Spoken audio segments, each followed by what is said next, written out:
예, 오늘 야고보서 2장 12절로 13절 말씀입니다. 다 같이 한번 인사할게요. 옆 사람 하시고 앞뒤 사람 하실 때 점심 맛있게 드셨습니까? 다시 한번 인사합니다. 오후에도 뵈니까 참 좋습니다. 한 번 더 인사할게요. 오전에는 어디 갔었어? 네, 그래요. 오후에 오신 분이 몇 분 계셔서 제가 오전에 어디 갔는지 참 궁금해서 열어봤어요.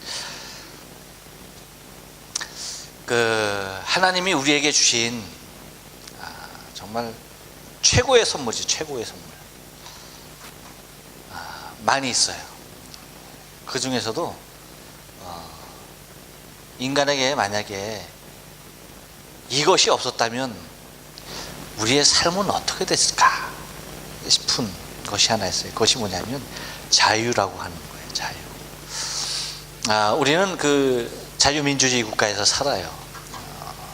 그렇기 때문에 어쩌면 우리는 우리에게 부여되어 있는 자유라는 것에 대하여서 그렇게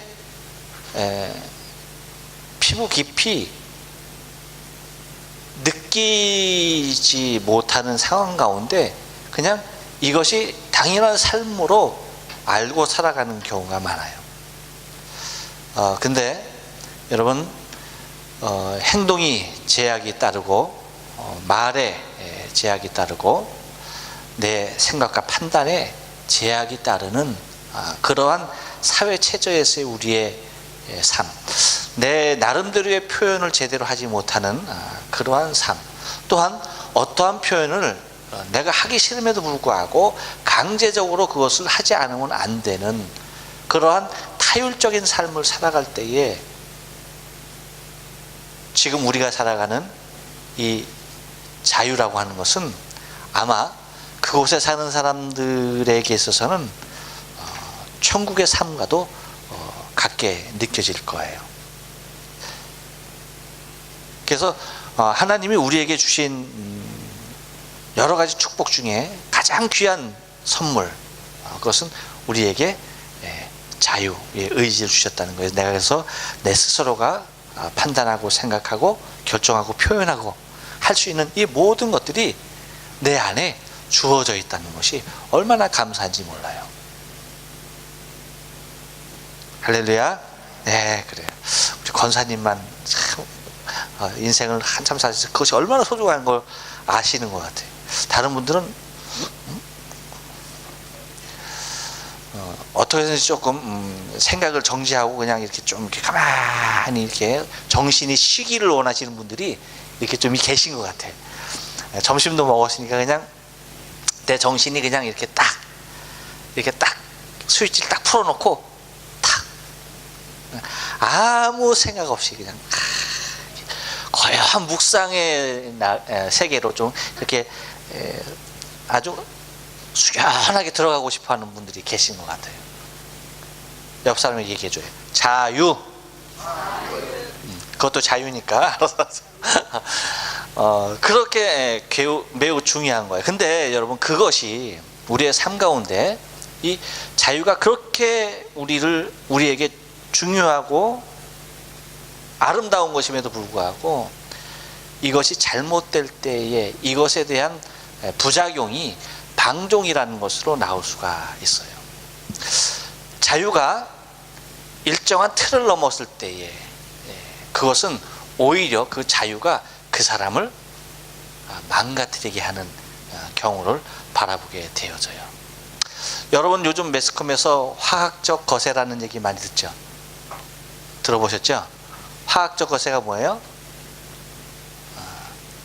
우리나라도 이제 2015년 12월 23일부로 합헌이 돼갖고 이제 화학적 거세를 하게 되는데 1호가 얼마 전에 나왔어요. 그 사람은 김선용? 네, 김선용 씨. 17년의 실형을 받고요. 그 성범죄로 인하여서 보호감찰 중에서도 도망 나와가지고 그 안에 또 잡히기 전에 또 성범죄를 저지른 거예요. 근데 이 사람한테 성폭행을 당한 사람들이 회복이 불가능한 거예요. 회복이 안 돼요. 아주 죄질이 나빠요. 그래서 이 사람에게 처음으로 대한민국 법에서 제정이 된 화학적 거세를 시행하도록 판결이 내려졌어요.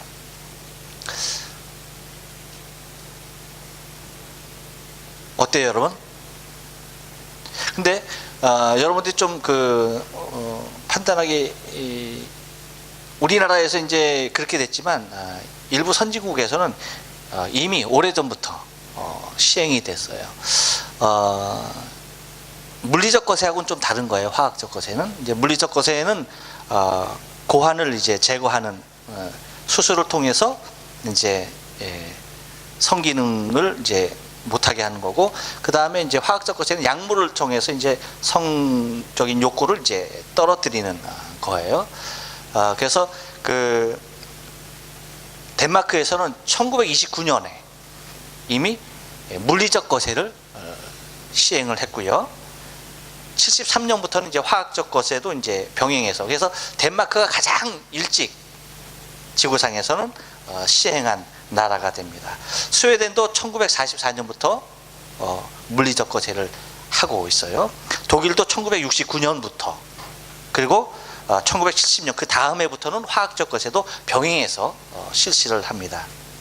또 미국에서도 캘리포니아에서 1996년에 화학적 거세를 실시를 합니다. 우리나라는 이제 2015년부터, 그러니까 실질적으로 이제 적용이 된 첫 케이스가 김선영 씨로 이제 올해 그렇게 됐습니다. 왜 이러한 법이 사람을 제재하고 그러한 형으로서 다스려져야 하느냐라고 할 때에, 그것은 그 사람의 죄질이 매우 나쁘다는 거예요. 그래서 이렇게 물리적으로 화학적으로 무엇인가 조치하지 아니하면 자기의 정신적인 의지적인 모습으로 제어되지 아니하는 상황이라고 판단하에 그러한 법원의 결정이 내려진 것입니다. 여러분, 우리의 삶 가운데서 하나님께서 우리에게 주신 법이라고 하는 것, 율법이라고 하는 것은 우리의 자유를 구속하려고, 우리의 자유를 억누르려고 하나님께서 우리에게 율법을 주신 것이 아니에요. 우리에게 주신 자유를 참 자유로 누리게끔 하시려고 하나님께서 우리에게 율법이라고 하시는 것을 주신 거예요. 왜냐하면 인간은 스스로가 이 방종되어지는, 자유를 넘어서 방종하게 되어지는 이 기준을 잡아줄 능력이 없어요. 왜 그래요? 범죄한 인생에게서는요, 치닫고 달려가고 생각하고 그 생각이 사람의 행동까지도 지배해내는 것이 곧 그렇게 아주 안 좋은, 아까 오전에 말씀드린 대로 사단의 생각이 항상 우리 안에 머물기 때문에, 항상 우리 안에 그 사단의 생각이 속삭이기 때문에 그 음성을 듣고 그대로 실천해 나가면 우리가 어떻게 어떤 모습으로 변할지 아무도 장담을 못하는 거예요. 그렇기 때문에 우리에게 주어진 자유가 참 자유가 되게 하기 위해서, 진짜 정말 그 자유를 하나님 앞에서 누리게 하기 위하여서 우리에게 뭐 합니까? 잘못된 길로 가는 것에 대한 경종을 울리면서 무엇이 자유에서 벗어나고 있는 것인지에 대해서 말씀해 주는 것이 율법이라고 하는 거예요. 그렇기 때문에 참 자유를 위해서는 반드시 뭐가 필요하다? 기준이 필요한데 그것이 하나님의 말씀이었다라고 하는 거예요. 왜요? 하나님께서 천지를 창조하신 분이고 모든 것을 섭리하시고 다스리는 분이기 때문에 하나님께서 인간을 아시는 거예요. 지으신 분이 하나님이시니까 그분이 우리를 아시는 거예요. 그래서 우리가 하나님의 축복 가운데서 온전히 그 자유를 누리며 살아갈 수 있도록 하나님께서 우리에게 주신 것이 율법이라고 하는 거예요.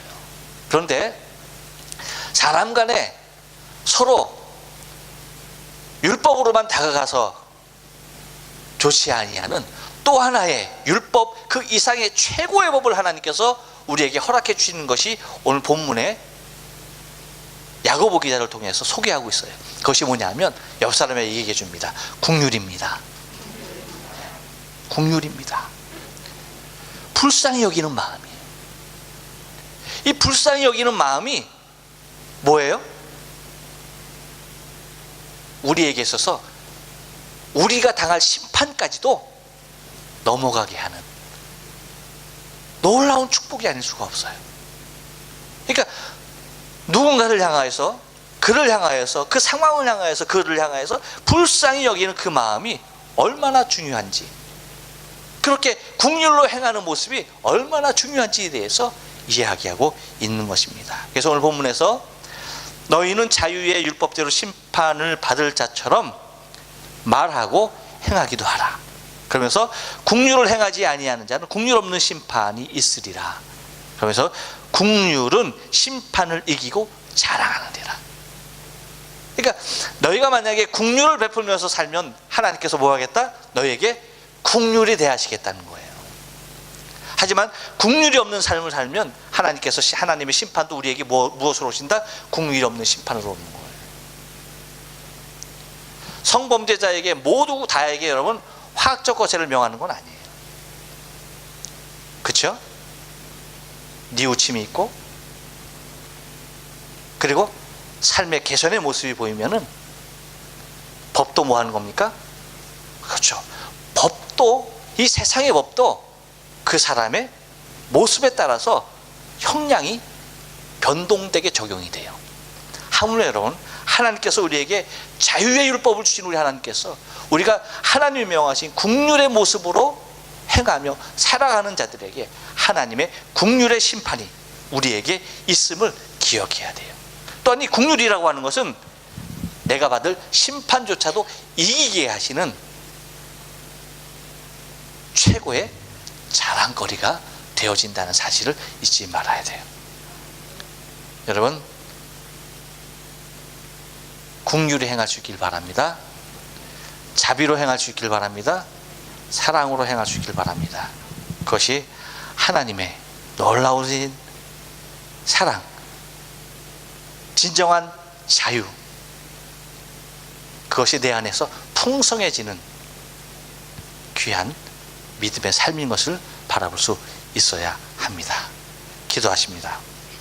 고마우신 하나님, 은혜와